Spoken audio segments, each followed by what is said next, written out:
2 రోజుల పర్యటన తర్వాత పోలవరానికి సంబంధించి పనులు బాగా జరుగుతున్నాయి. విదేశీ నిపుణుల బృందం కితాబిచ్చింది అన్నటువంటిది ఈనాడు హైలైట్ చేసింది. పోలవరం ప్రాజెక్టు నిర్మాణ పనులు వేగంగా జరుగుతున్నాయి.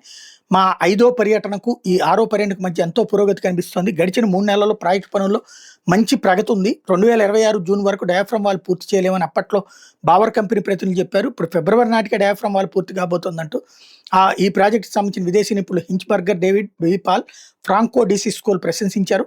పోలవరంలో 3 రోజుల సమీక్షల తర్వాత గురువారం రాజమండ్రిలో ప్రాజెక్టు అథారిటీ కార్యాలయంలో వాళ్ళ అధికారులతో సమావేశం నిర్వహించారు. 3 రోజుల సమావేశం వివరాలు మరోసారి పునశ్చరణ చేసి మౌఖికంగా వాళ్ళ అభిప్రాయాలను తెలియజేశారు. ప్రధాన డ్యాంలో వాడుతున్న ఇసుక, రాయి, క్లే తదితర మెటీరియల్ నాణ్యత బాగుందని పేర్కొన్నారు. పోలవరం ప్రాజెక్టులో ప్రస్తుతం గ్యాప్ 1 ప్రధాన డ్యాం నిర్మాణానికి అవసరమైన ఆకృతులకి ఆమోదం ఉంది. గ్యాప్ 2 ప్రధాన డ్యాంకు సంబంధించిన ఇసుక రీచ్లో 23 అడుగుల వరకు ఆకృతులకు ఇప్పటికే ఆమోదం ఇచ్చారు. ఇందుకు సంబంధించిన పనులు పూర్తయ్యేసరికి జూన్ వరకు సమయం పడుతుంది.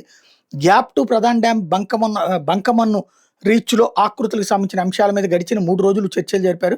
ఈ ఆకృతులకు సంబంధించి సూత్రప్రాయంగా మౌఖికంగా విదేశీ నిపుణులు ఆమోదం తెలిపారని వార్తను హైలైట్ చేసింది. పోలవరం ప్రాజెక్టు 2027 డిసెంబర్కి పూర్తి చేయాలని మా 5వ పర్యటన సమయంలో ఉన్న లక్ష్యం. తాజాగా ఈ లక్ష్యాన్ని 2027 జూన్కి మార్చారు. అప్పట్లోగా ప్రాజెక్టు పనులు పూర్తి చేసే సామర్థ్యం మీకుంది, ఈ సామర్థ్యం కనబరుస్తున్నారని విదేశీ నిపుణులు పేర్కొన్నారన్నటువంటి వార్తని హైలైట్ చేశారు.